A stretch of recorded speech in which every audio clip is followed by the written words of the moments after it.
Southern Fried True Crime covers cases that are not suitable for young listeners, and there may also be some explicit language used. Listener discretion is advised. September 1st, 2016 was a warm and partly cloudy afternoon in central Kentucky. 52-year-old Rhonda Oakley pulled in her driveway in Junction City at around 3 p.m. She was home early after attending a conference in Louisville the day before.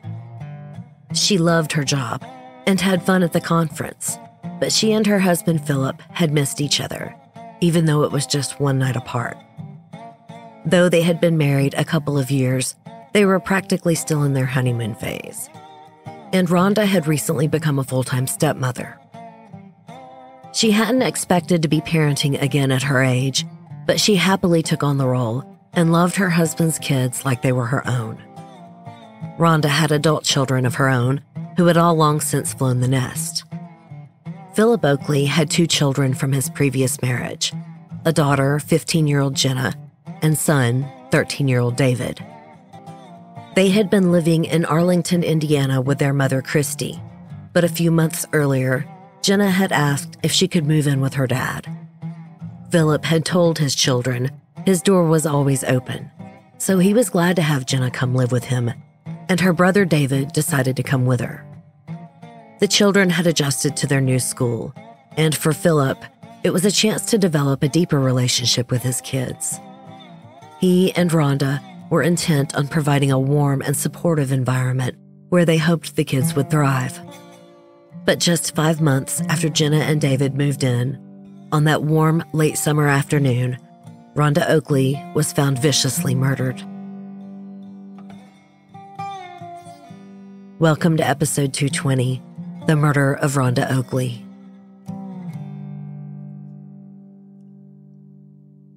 Rhonda Denise Rains was born on March 5, 1964, to parents Howard and Mabel. She and her older sister Patty grew up in Liberty, a town in Casey County, Kentucky. Sadly, in 1971, when Rhonda was just 7 years old, her father Howard passed away. In December 1981, 17-year-old Rhonda married a 22-year-old young man named Bobby Joe and graduated from Casey County High School in May the following year. The couple had a son and daughter, Joey and Jennifer. This marriage didn't last long, and young Rhonda went on to marry again to a man named Donald, and she had 3 more children, Courtney, Caitlin, and Daniel. Unfortunately, this marriage didn't last either. Now, a single mom to 5 children, Rhonda worked hard to give her kids a good life. She was a customer service manager at R.R. Donnelly in Danville, Kentucky, where she had worked happily for 30 years. She was respected and very well liked by her coworkers. Rhonda's family and friends say she was outgoing, bubbly, and known for being generous and loving, the kind of friendly lady who never met a stranger. And for a while, she wasn't interested in another husband. She just wanted to take care of her kids. Frankly, she was probably too busy working and raising kids to focus on her love life. But by 2008, with all her kids moved out, the 44-year-old was enjoying taking time for herself and exploring the possibility of finding love again. One day, sitting at the bar in Danville's Old Bridge Golf Club, Rhonda met 37-year-old Phillip Oakley. Phillip was a quieter personality than Rhonda, much more reserved. But opposites often attract, and pretty much from the day they met, Rhonda and Phillip were inseparable. And they had more in common than just golf. Phillip, who worked as a production supervisor, was also divorced and a single parent, though it was part-time and his kids were still little, elementary school ages. In 2008, Jenna would have been about 7 and David 5. The Oakley kids lived in Arlington, Indiana with their mom, Christy Wood Poe, but Phillip maintains he had a close relationship with them. He saw his children every other weekend. It was a 3-hour drive, 6 total, for just a 2-day visit, but he said he was close to his children and loved having them home with him. That drive was definitely worth it for everyone. And his new wife, Rhonda, soon loved spending time with his kids as a family. On December 27, 2013, Phillip and Rhonda tied the knot in a low-key ceremony. They looked forward to blending their families and spending the rest of their lives together. For a while, it was mostly just them two. They worked and spent a lot of that wonderful newlywed time together. Rhonda was totally devoted to the couple's 3 dachshund dogs, Cinderella, Jonas, and Oliver. And by the time they were married, Rhonda had 4 grandbabies, soon to be 5.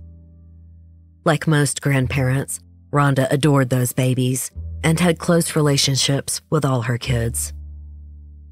She and Phillip lived in a small town called Junction City on the outskirts of Danville. The population there has hovered under 2,300 people for the last couple of decades. Junction City and Greater Danville are nestled in the beautiful rolling hills of the bluegrass region of Kentucky, where agriculture is still the main industry, especially horse breeding. You get all 4 seasons in this gorgeous area. They still get the hot and humid southern summers, but they have actual autumns and springs, unlike states further south. Danville is known as the birthplace of bluegrass, and it's also a college town, home to the liberal arts school Center College.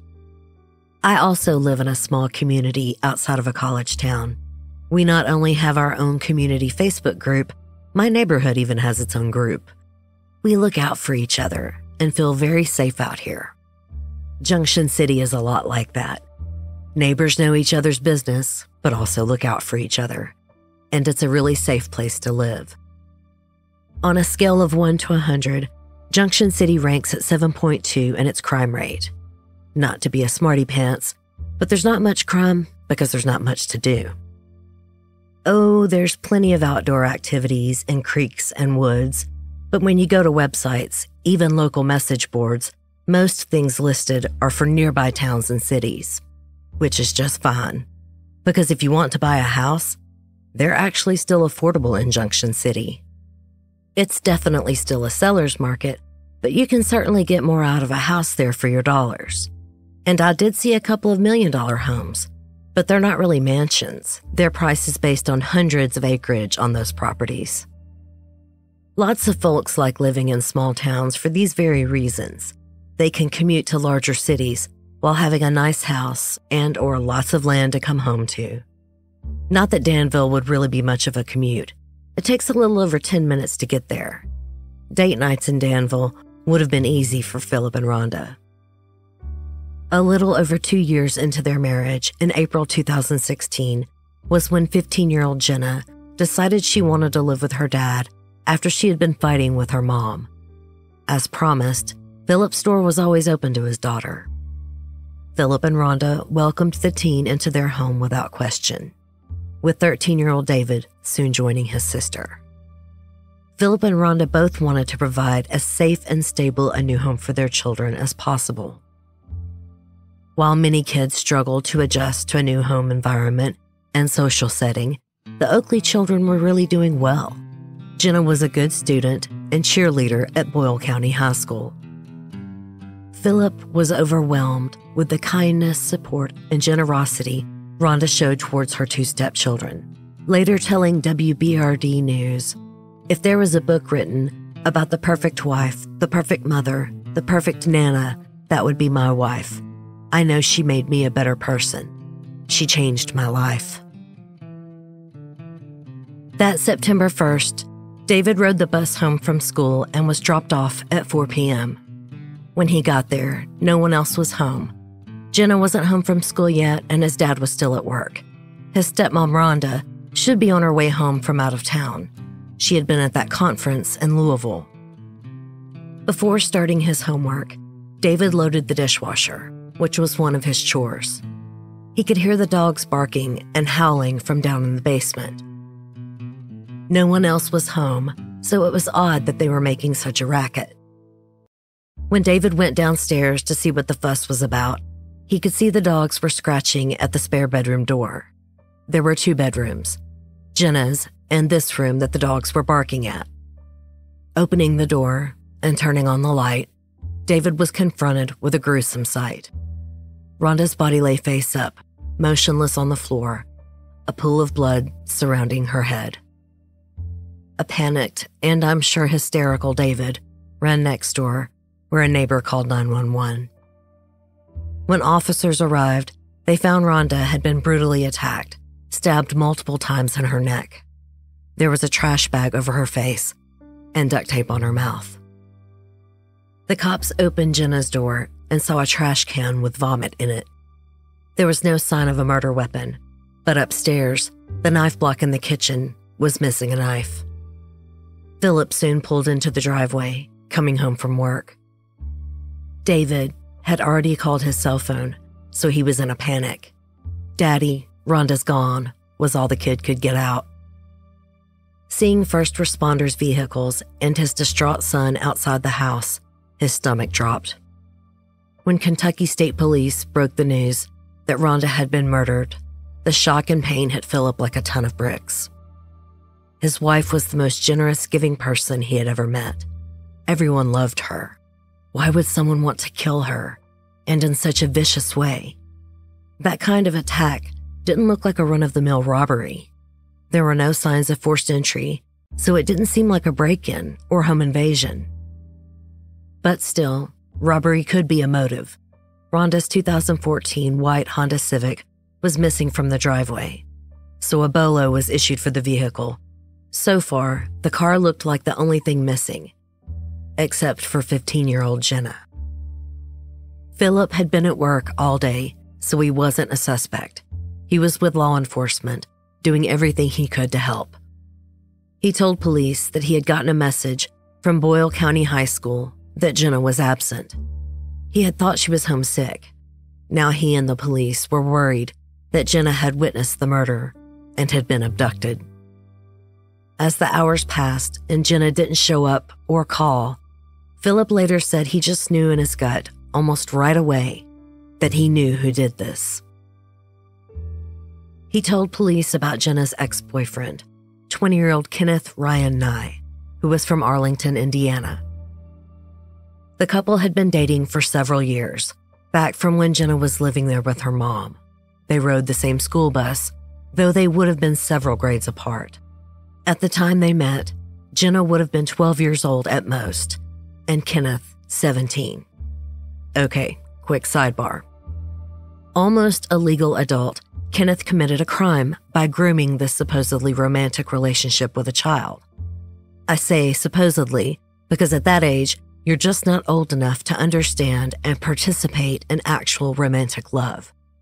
I mean, seriously, some girls at 12 years old have not even had their first period. Sexual contact with children that age is and should be a crime. However, there are Romeo and Juliet laws or practices in many states. Authorities take into consideration that there's a difference between an almost grown man and a preteen and, say, a relationship between a 15 and 17-year-old. Named after Shakespeare's young lovers, Romeo and Juliet exceptions protect young adults from prosecution when they are in a consensual relationship with someone close in age. So these laws basically take the age difference and count the years. 4 to 5 years is typically the cutoff for authorities to step in. But along with the 5-year age gap, children under 12 years of age cannot consent to a sexual relationship. In 2016 in Kentucky, the age of consent was 16 years old, and there were no Romeo and Juliet laws in effect. That means that any individual who engaged in sexual conduct with a minor under 16 could face prosecution for statutory rape. For the record, in Indiana, the cutoff is 4 years. Indiana's Romeo and Juliet law allows 14 and 15-year-olds to consent to sexual activity with their peers under certain conditions. So Jenna's mother definitely could have pressed charges. We will get into that more later. At this point, it doesn't matter for this case. But before I get corrected, as of February 2024, Kentucky does have Romeo and Juliet laws. Right now, when a child is 14 or 15 and the partner is younger than 21, the Romeo and Juliet exception would apply. And Jenna and Kenneth would have been in the right age range. as much as we might not like it. I just wanted to give you an overview of what Phillip and Rhonda could have done, as well as what Jenna's mother, Christy, could have done when the relationship first began, legally. But there is also this. There are Romeo and Juliet laws, and then there is the Romeo and Juliet effect. Try to split up a young couple, and you just push them closer together. Tearing them apart makes them become more infatuated with each other. Having said that, what Kenneth Nye was doing was criminal, and as a parent, I would have reacted exactly how Phillip and Rhonda do. But you do run the risk of Juliet digging her heels in. When Phillip and Rhonda learned about the inappropriate relationship after Jenna moved to Kentucky, they were immediately concerned. They banned Jenna from having contact with Kenneth and confiscated her cell phone. Phillip called Kenny and threatened to report him to the police, which seemed to do the trick. Both Kenny and Jenna seemed to take Phillip and Rhonda's concerns seriously and agreed to part ways. Phillip said he called Kenny directly, told him to leave his daughter alone, and threatened him with statutory rape charges. He said Kenny sounded genuine when he agreed to no longer see Jenna. Many parents might have pressed charges. Hell, I might have. But it really can make things much worse. You don't want to alienate your kid even more by pressing charges. You will seem much more reasonable and forgiving if you give them a chance to do the right thing and end the relationship willingly. But there's no doubt it is a complex problem to have with a young teen, and parents have to make the call they believe is right. Okay, sidebar over. After Phillip explained the situation with his daughter to the police, the priority for detectives was finding Jenna and tracking down Kenneth Nye, if only to eliminate him as a suspect. After graduating from high school, Kenny had enlisted in the Army and was now stationed at Fort Carson, Colorado. He might have an alibi. According to military records, he was on active duty, so could he have really driven almost 1,200 miles to kidnap Jenna after being out of contact with her for so long? But a detective from the Kentucky State Police named Frank Throneberry was an ex-Marine, so he gave the Fort Carson base a call and asked for a favor. He found out that Kenny had changed his mind about the Army. In fact, he had recently applied for a discharge on the basis of being a conscientious objector. But then he found out that if he failed his fitness test, he could be discharged more quickly. When he intentionally failed all of his physical fitness tests, he received a dishonorable discharge on August 31st, the day before Rhonda's murder. After his discharge, the Army paid for a flight back to Indiana and even dropped him off at the airport. But investigators learned that at the last minute, his ticket was changed. At 3:30 p.m., the same day as his discharge, Kenneth arrived at the Bluegrass Airport in Lexington, Kentucky, about a 50-minute drive from Danville. Had Kenny decided to surprise Jenna before heading back to Indiana? CCTV footage from the airport tracked Kenny from his gate all the way outside to the taxi and rideshare area. That's one thing about more modern cases. It is sometimes amazing how far you can be followed on CCTV as long as detectives are willing to patiently search through footage.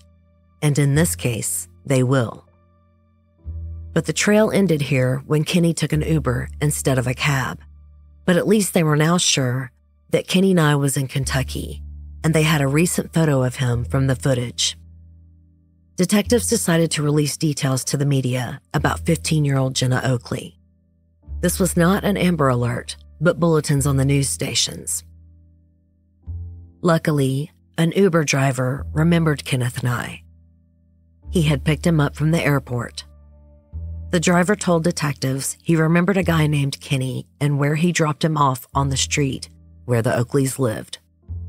He remembered Kenny saying he had just left the Army, that he was visiting some old friends who lived just down the street. The driver thought it was strange that he didn't want him to pull up to the door. But Kenny said he wanted to surprise his friends, and to drop him off at the end of the street. They lived on Old Houstonville Road. That was on the afternoon of August 31st, about 24 hours before Rhonda's murder. Detectives set to work tracking Kenny's cell phone. If they could locate him, hopefully, they would find Jenna safe and unharmed. Soon, Kenny's cell pinged in the city of Glasgow, about 100 miles southwest of Danville. A description of Jenna had already been released as a potential abductee. Now another BOLO was issued, this time for both Jenna and her ex-boyfriend. But Kenny's cell phone was moving and was next picked up around I-65 near Nashville, Tennessee. Unfortunately, investigators were not receiving the location information in real time to determine what route Kenneth might be taking. By the time they got the notification of a new location, there was a delay of up to 45 minutes. According to Kenny's cell phone carrier, this was because the phone was being turned on and off. By the next day, a tip came in reporting a sighting of Jenna. A Walmart store manager in Danville called in to say that on September 1st, the teen was spotted in their store. When law enforcement reviewed the CCTV footage, Jenna could clearly be seen. And accompanying her was Kenneth Nye. He was wearing the same t-shirt he had on at the airport. It's still broad daylight in the footage as they walk into the store, probably not long after Rhonda's murder. Jenna didn't appear injured or distressed, and her body language was relaxed as she made her way around the store with Kenny. She certainly didn't look like she was being held against her will or coerced in any way. She touched Kenny's arm in an intimate gesture as they walked through the store. And Jenna was walking ahead of Kenny, like she knew where she was going. They bought a phone charger, and Detective Thornberry said the closer he watched, he noticed they walked quickly and looked stressed.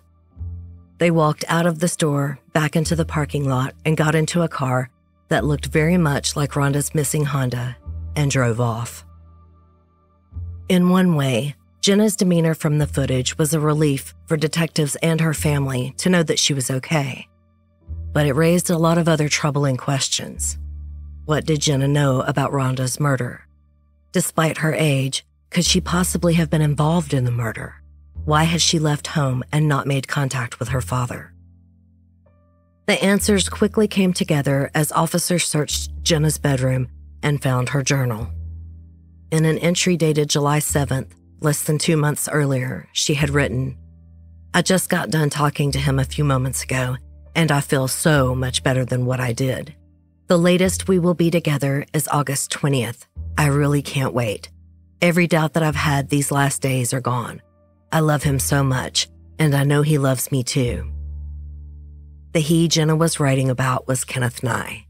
And despite what the couple had led Phillip and Rhonda to believe, they had not broken up at all. At least from Jenna's perspective, they were very much intent on being together, with Kenny taking active steps for them to be reunited.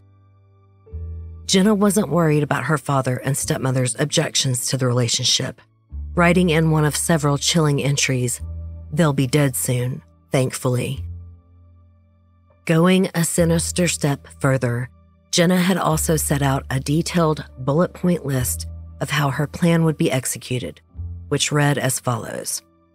Kill Phillip first, between 4 a.m. and 5 a.m. 2 knives prepared with me. Kill David last. Kill Rhonda second, between 6 a.m. and 8 a.m. Kill David in his room. Ask Phillip to go downstairs real quick. Then as we're going down, slice his neck in the front. Walk into Rhonda's bedroom and stab her. Stab David in his bed. Another grisly to-do list noted, let him know about my plan, have a bag packed and prepared, have a knife prepared, stab them. The blind hatred and callousness of Jenna's journal was shocking. Phillip now knew there was no way his daughter was innocent or that she had been abducted. It was obvious she had had a role in Rhonda's murder. But how much? Did she actually kill Rhonda? ordered Kenny. Throughout September 2nd, investigators could tell from the pings from Kenny's cell that he and Jenna were covering a lot of ground as they headed west. They continued through Tennessee into Missouri, Arkansas, and then Oklahoma. That was until September 3rd, when they apparently stopped. They pinged in the same place for a while. But they were now over 1,000 miles away in Tucumcari, New Mexico. Kentucky State Police contacted the Tucumcari Police Department, who were soon on the lookout for Rhonda's Honda and the two fugitives. Kenny's cell phone pings placed the vehicle possibly at a truck stop, so local officers swung into action. That night, in the parking lot of a Motel 6 along Route 66 Boulevard, Corporal Cody Birch spotted a vehicle matching the description and license plates. Approaching in the darkness, he shined his flashlight into the car and saw a young couple inside who appeared to be asleep. The girl was leaning against the guy, kind of cuddled up. But when she saw the light, she jumped back straight into the driver's seat. Ignoring the officer's instruction to roll down her window, she started the car. Corporal Birch drew his weapon, keeping it safely pointed at the ground, and he could see the young man talking to the girl. After a few moments, the engine shut off. When backup arrived, Jenna and Kenny were arrested. They willingly stepped out of the vehicle with their hands in the air. Birch said Kenny seemed resigned to his fate. But Jenna was distressed. She was crying, but she told officers right away who her boyfriend was. Kenny Nye, she said. The cop later said she was wailing over and over, "Tell Kenny I love him. Make sure you tell him I love him." If you watch the footage, this isn't the confident young woman who walked through Walmart. It's a crying teenager. They were separated and taken into custody. Kenny was charged with contributing to the delinquency of a minor, and both were charged with possessing stolen property. Jenna was put into juvenile detention, while Kenny was taken to the Quay County Jail. Inside Rhonda's car, New Mexico State Police found the mess of two people who had been living in the car while they were on the run. Clothes, snacks, energy drinks, food wrappers, and empty bottles were strewn all over the car. Just 36 hours later, on September 5th, 2 days before Rhonda's funeral, Phillip learned that Kenny had been released, according to online prison records. Rhonda's family was anxiously watching the website, waiting for Kenny and Jenna to be extradited. Some news reports even stated Kenneth had been bonded out, but this wasn't true.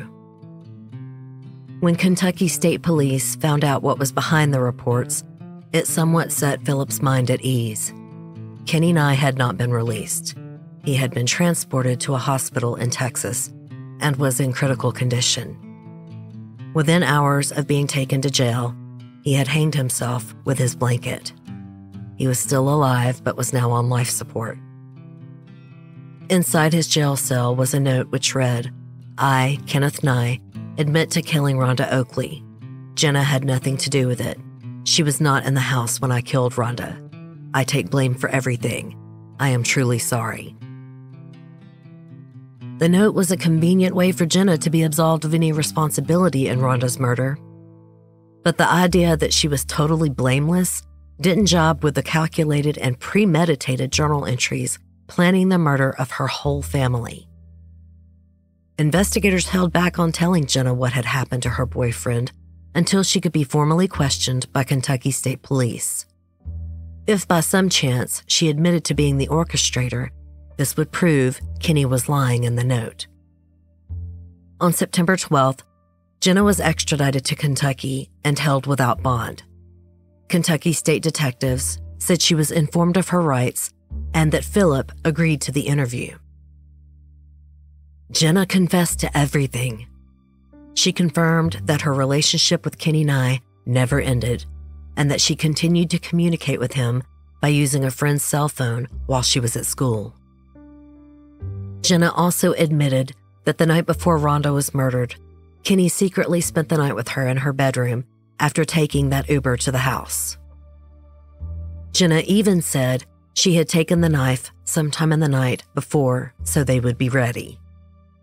The next morning, Phillip headed off to work as usual, and Dylan went to school, while Rhonda was still out of town.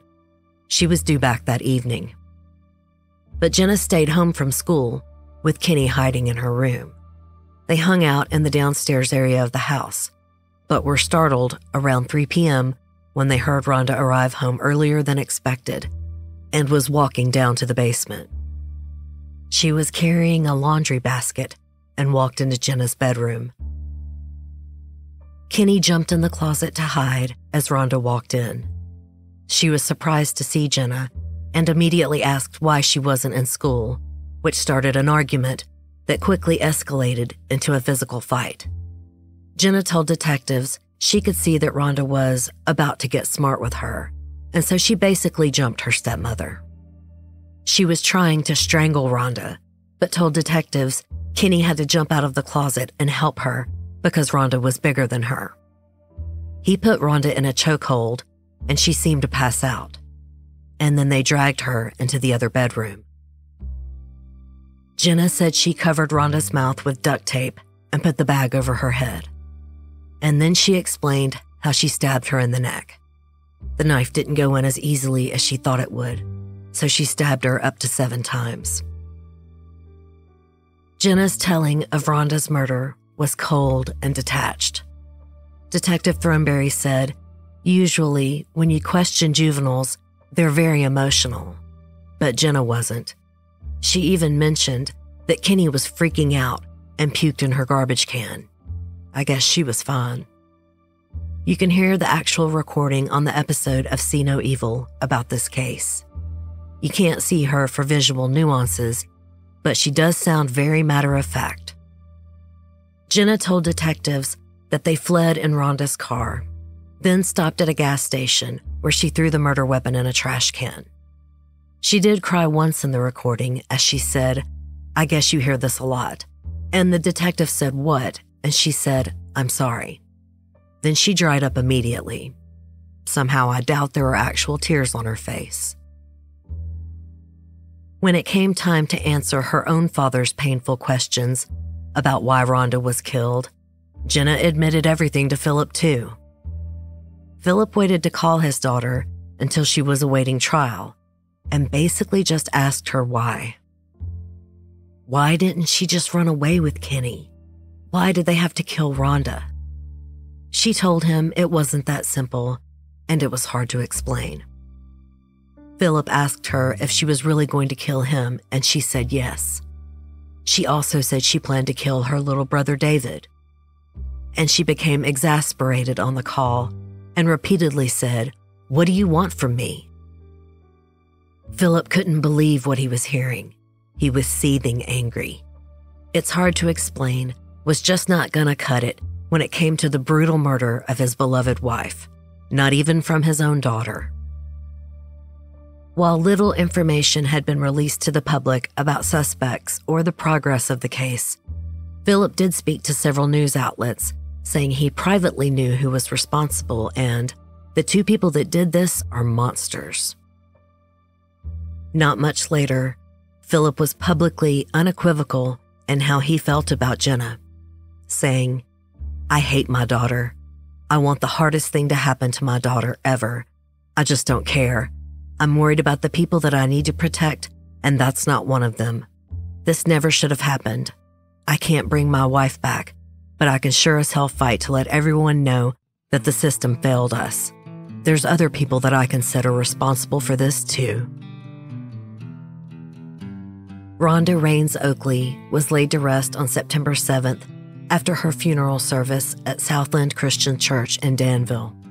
In her obituary, all of her children and their spouses were named, including her stepson David Oakley, but not Jenna, of course. Rhonda's 5 small grandchildren were also named, these babies who had been such a joy to her. The obituary even mentions her poor little dogs. As a dog lover, as soon as I read about the scene, I couldn't help but wonder if they had seen what happened to their human mama. It was their barking that alerted David to his stepmother's body downstairs. On October 20th, a grand jury indicted Jenna Oakley in Boyle Circuit Court for complicity to murder and complicity to theft by unlawful taking. She would be tried as an adult.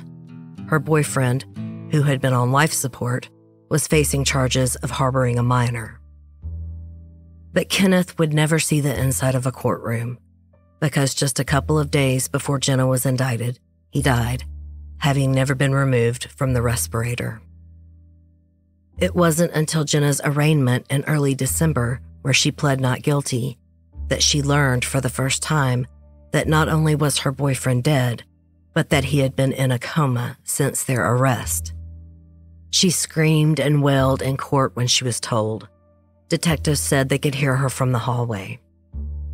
Now Jenna was all alone and would be the sole suspect to face trial. Following the indictment, Phillip told ABC News, "The whole time I knew who did this, and so no, it is not a surprise. She deserves everything she gets." Over 2 years later, in a pretrial hearing in January 2019, police officers testified about Jenna's demeanor and behavior on her way back to Kentucky after she arrived.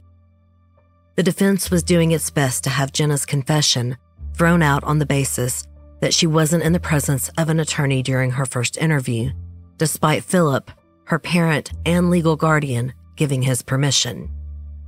Detectives also maintained that they explained Jenna's rights to her. During those 2 years awaiting trial, Jenna had been kept in a juvenile facility, getting mental health treatment, as her appointed defense team investigated her past, trying to find out how a 15-year-old could become such a cold killer. And on the other side, the Commonwealth's attorney was concerned about the conflicting confessions. All they had from Kenny was his note, and it was pretty definitive. They certainly had Jenna on tape and video, but she could say the same thing, that she was protecting Kenny and taking the blame. Also, the Commonwealth wasn't sure how a jury would feel about such a young defendant. The judge had ruled she would be tried as an adult, but that doesn't mean a jury will see it that way. So they decided to offer her a plea deal.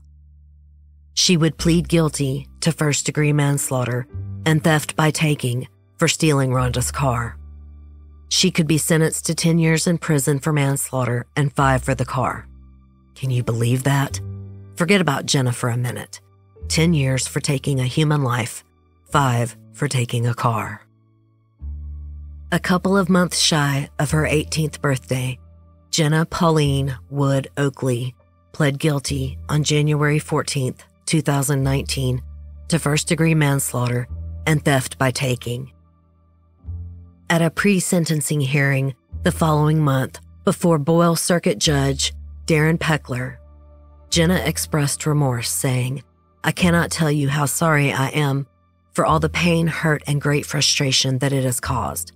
I cannot tell you how sorry I am that I did not try to save her that day. I have come to accept accountability for my inaction of not trying to help and save her that day when she needed most to be saved." So, despite the plea, she was still saying she didn't kill Rhonda. She's saying Kenny did it, but she was responsible for her death because she didn't try to stop him. Phillip didn't buy any of it. At no stage had his daughter apologized or demonstrated remorse over what she had done. This was the first he had heard any contrition. Now that Jenna's future was on the line, suddenly she had found the words she couldn't manage to say to her own father. And usually during the allocution phase, the defendant must explicitly admit specifically and in detail the actions and their reasons in exchange for a reduced sentence. Jenna didn't do that. I don't know what went on behind the plea deal, but this doesn't seem right. Outside court, Phillip said, "I just don't think it's fair. Jenna is a very intelligent girl, and to be able to tell me she didn't know what she was doing, I'll never believe that. I hate what she did. I don't necessarily hate my daughter. I want to be able to forgive my daughter, but I just don't know how. I haven't figured that out yet." Jenna was facing a maximum of 15 years in prison. According to the Lexington Herald Leader, Given Jenna's age and her guilty plea, 3 sentencing options were open to the court. She could receive probation or conditional discharge, be committed to the Department of Juvenile Justice to complete a treatment program, or she could be sent to a state prison. The defense requested the court consider committing Jenna to treatment with the Department of Juvenile Justice instead of sending her to prison. However, Phillip was adamant about what he felt was appropriate, telling the newspaper, "I think they've had 2.5 years to seek treatment if they wanted treatment. She needs to go to prison. That's what she deserves." It wasn't until Jenna's final sentencing hearing 2 months later in March that more details emerged of how concerned Phillip and Rhonda had been about the teen's overall behavior in the months leading up to the murder. Jenna was well behaved at school, where she was well liked by her teachers, but at home, she was defiant and disobedient. Phillip had wondered if they should send her to some sort of residential program for troubled teens. But Rhonda wanted Jenna to stay in the home so they could keep working on things together.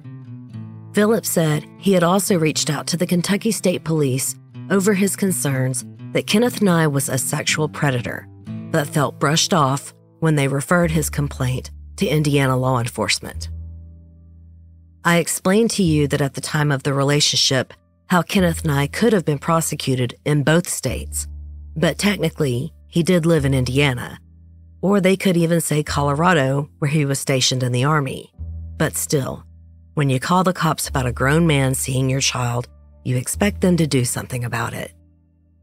Defense mitigation specialists spoke about Jenna's childhood as the precursor to her stunted psychosocial development. The court heard that after Phillip and his ex-wife split many years before, Jenna was living in an unsafe and chaotic environment. In her mother's care, Child Protective Services were called a couple of times, mainly for the state of her home and neglect. But Jenna claimed she was also abused. The defense said her home life with her mother, Christy Wood Poe, had affected her ability to develop emotionally in a healthy way, and left her vulnerable to a predator like Kenneth Nye. When Jenna was just 3 years old, Child Protective Services were first called to the home over concerns of neglect. A neighbor had seen rats around the home and believed that Jenna and her baby brother were being left alone for long periods.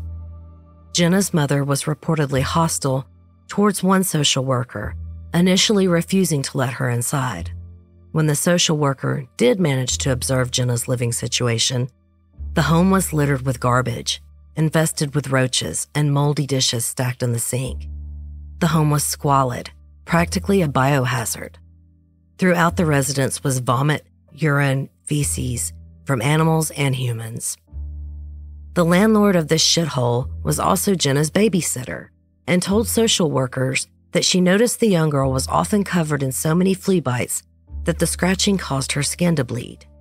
She claimed to not know the condition of the property, and yet she saw these little kids every day. And where was her mother? Christy Poe got a job at a local jail and soon fell in love with an inmate. She paid his bond and moved him into the home with her children. The ex-con stole from her and brought other women there. According to Jenna's older half-sister, who left the home when Jenna was about middle school age, dynamics in the abusive home environment continued to deteriorate. Jenna told her defense team that she had been physically and sexually abused while in her mother's care, and that there was drug and alcohol abuse in the home. Then, as a preteen desperate for attention and love, she met Kenny. Suddenly, there was someone she felt would protect and take care of her. The care she wasn't getting from her mother, who the defense alleged encouraged her daughter's inappropriate relationship with Kenneth Nye. The defense told the court he was giving her everything she wanted.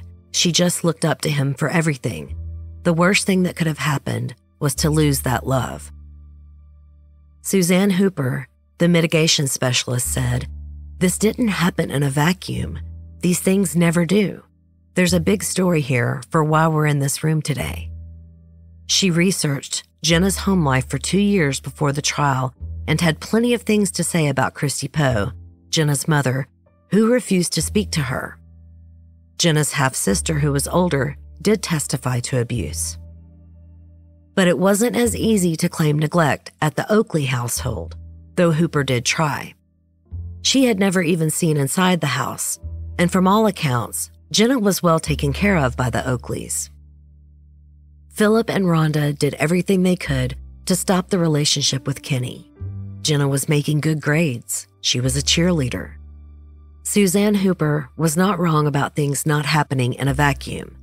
I have no doubt Jenna had a terrible early home life, and she and her brother moved in with her dad for good reason. I mentioned earlier in the episode that Phillip felt more people were responsible. I can only assume he meant Jenna's mother and other adults who had abused his daughter. He insisted that he got his daughter treatment. She saw a therapist, and she was thriving in his care, despite the pain of her breakup with Kenny. On March 27th, Phillip told the court in his victim impact statement that he felt Kenneth had preyed on his daughter, adding, "When Jenna came to live with myself and Rhonda, it was to give her a better life. She loved Jenna. She did everything in her power to care for Jenna. She provided for Jenna. I was going to do whatever I needed to do to protect her." But despite the abuse she may have suffered at her mother's home, Phillip wasn't letting her off the hook. He said, "I want to know why you did what you did, because myself nor Rhonda ever abused you. There was no better person on the face of this earth than Rhonda. You didn't have a right to do what you did. Kenny didn't know our address, so you had to tell him. You had to let him in the house. You're saying you wish you could have stopped it? Jenna, you're not a victim. You're a victimizer." In the end, Phillip and the prosecution got their wish. Judge Peckler sentenced Jenna to a maximum of 15 years in prison on both counts, with credit for time served, saying, "I would note that this was particularly cruel. It was senseless. It was even callous in that regard."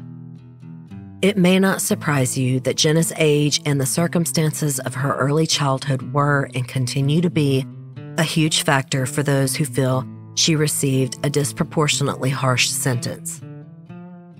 There is a Change.org petition that was created in June 2022 called "Jenna Was Not an Adult" that details many of the things brought out in court, calling for a retrial. If tried as a juvenile, she would already have been released. To date, it has 873 signatures of the 1,000 it was going for, and many people just signed to publicly write that Jenna got what she deserved. And Jenna's family, including her own father, is adamant that she is not serving enough time. Outside court, Phillip told the Lexington Herald leader, "You always think of your daughter as, they're going to prom, or you're going to walk them down the aisle someday. How did mine turn out like this? I consider her and Kenny both monsters.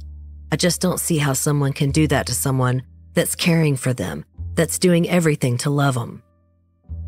In washing his hands of his only daughter, Phillip told WDRB News, "What people say about Jenna, I don't care. Say, feel however you want about her. I don't care.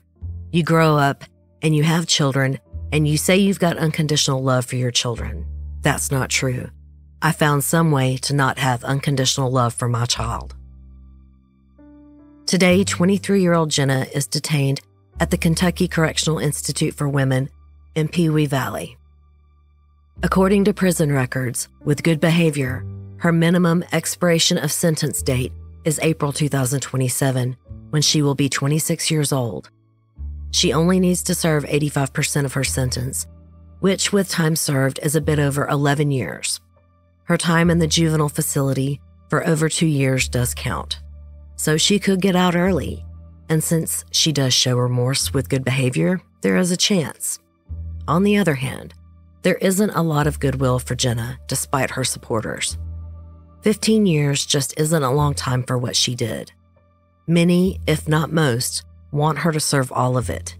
If she serves the maximum, she will be released in August 2031 when she is 30 years old, which I think is likely. It was a vicious, premeditated murder. Jenna's journal proved that without her confession. And she also planned to kill her father and her 13-year-old brother. That's hard to forget. Jenna killed someone who was trying to help her, who loved her. Rhonda tried so hard to bond with her and give her a normal life. She was involved in Jenna's life, taking her to cheerleading practice and showing up for school events. She took the teen shopping, which Jenna loved. And yes, she gave Jenna boundaries. But she also stepped in and insisted they keep Jenna at home when Phillip was ready to give up and put her in a boarding school. Phillip still struggles to come to terms with the actions of his teenage daughter, whom he and Rhonda always loved and supported. How Jenna could have had any part in something so vicious, much less written in such detail about planning the slaughter of her entire family, is unimaginable.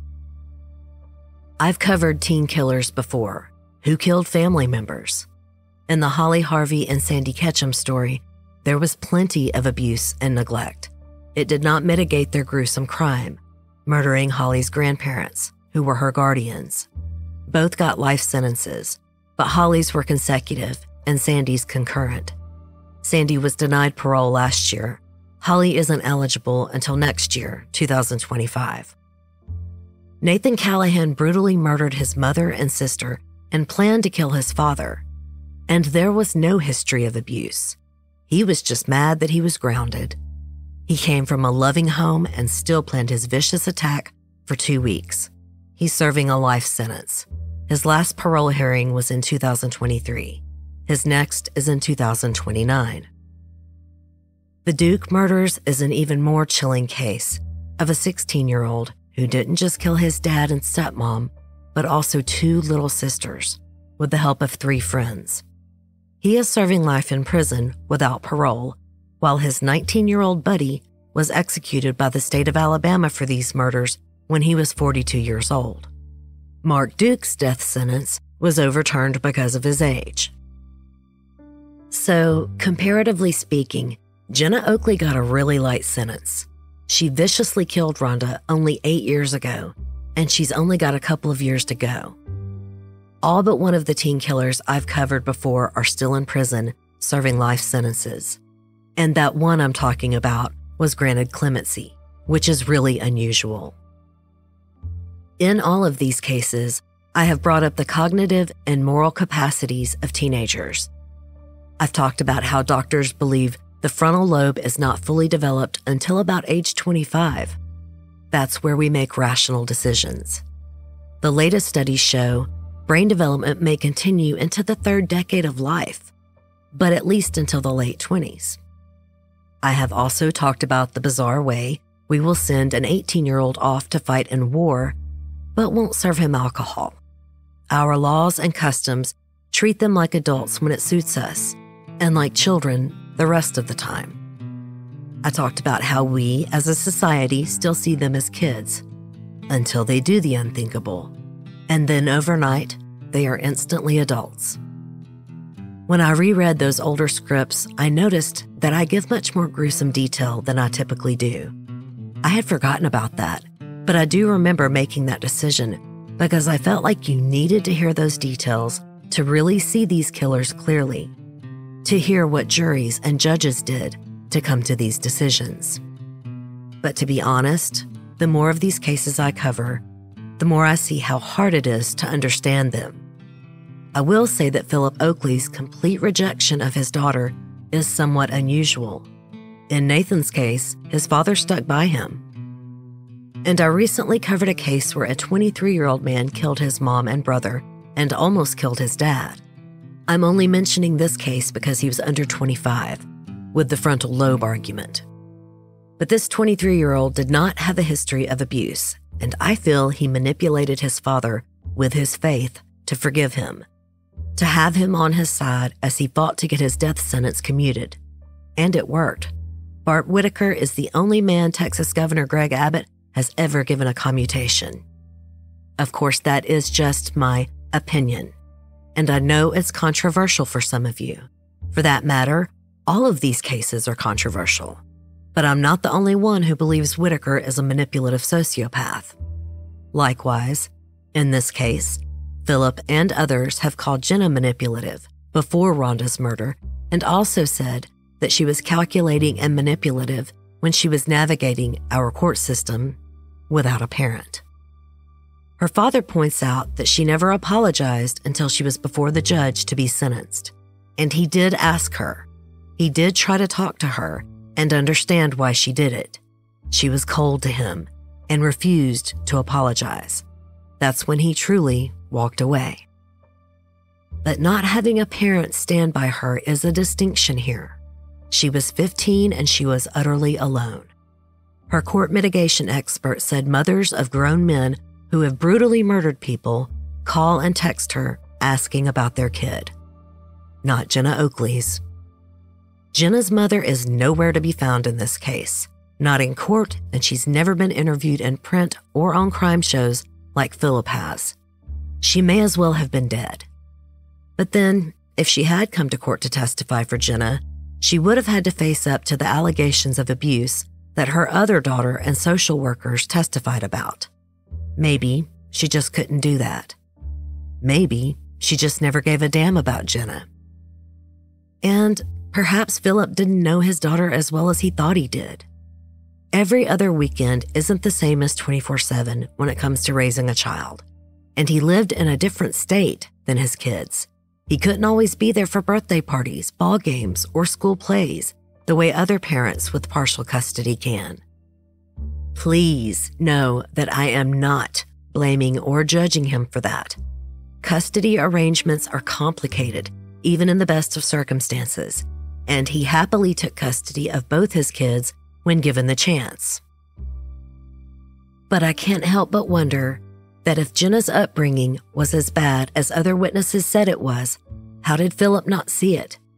Neighbors saw flea bites and neglect. He said she was a normal, happy little girl, a loving, sweet daughter, until she was involved with Kenny. But he still never dreamed she would viciously kill her stepmom, the only real mother she ever seemingly had. Phillip loved his daughter. He then openly, publicly said he hated her. He was very vocal about that. He has since softened some and doesn't use the word hate, but he still won't consider forgiveness. I believe the people who testified about Jenna's abusive childhood, and I also believe that the Oakleys did not abuse, neglect, or otherwise mistreat her. But that doesn't mean that her emotional growth was not already stunted by her mother and early home life. She was also a decade away from full frontal lobe development. And I wasn't being ironic about Kenneth Nye when I brought up the Romeo and Juliet laws. They really were a factor in this case. But I dug much further into them before I even realized that Kenneth Nye died of suicide. I had skimmed the case that Gemma sent me and then dug in, thinking I would be discussing his sentencing at the end. I didn't realize I would just be talking about Jenna Oakley walking out of prison at the age of 30, maybe even younger, still able to have a full adult life, get married, have a family, and enjoy the grandchildren that Rhonda lost. While I do believe that Jenna's confession was true, that she was really the killer, I also believe she would have done anything to save Kenny, and he certainly tried to pay the ultimate price for her freedom. I just don't believe Jenna would have given a full confession if she had known about his suicide. But this isn't Shakespeare. The story isn't a romantic tragedy. It's just a tragedy, a senseless, stupid tragedy that ruined as many lives as it took. Southern Fried True Crime is hosted and produced by me, Erica Kelley. Today's episode was researched and written by me and Gemma Harris. As usual, any editorial comments and opinions are my own. Southern Fried's original music is by Rob Harrison of Gamma Radio, and the original graphic art is by Coley Horner. Today's episode was edited and mixed by Brandon Scheck-Snyder of Southern Gothic and Erica Kelley. If you have any case suggestions, please go to my website, southernfriedtruecrime.com, and click on the Listener Suggestion tab, or email sftcresearch@gmail.com. This is the best way for me to get these little-known cases y'all always send me. Please remember that I do not accept suggestions on social media private messages, but please come join our Facebook group, Southern Fried True Crime Fans Discussion Group, where we swap recipes, worship Dolly Parton, and share memes. We do, of course, discuss true crime, not just Southern Fried, but all kinds. But it is still very much a Southern lifestyle group. Our group is a safe and fun corner of Facebook, and by God, we mean it when we say no shit-asses allowed. It's not just a motto, it's how we run the group. If you enjoyed today's show, don't forget to subscribe, and please tell a friend or rate and review. I'm on all large platforms like iTunes, iHeart, Spotify, Amazon, Audible, and YouTube. Until next time, thanks so much for listening. Y'all take care.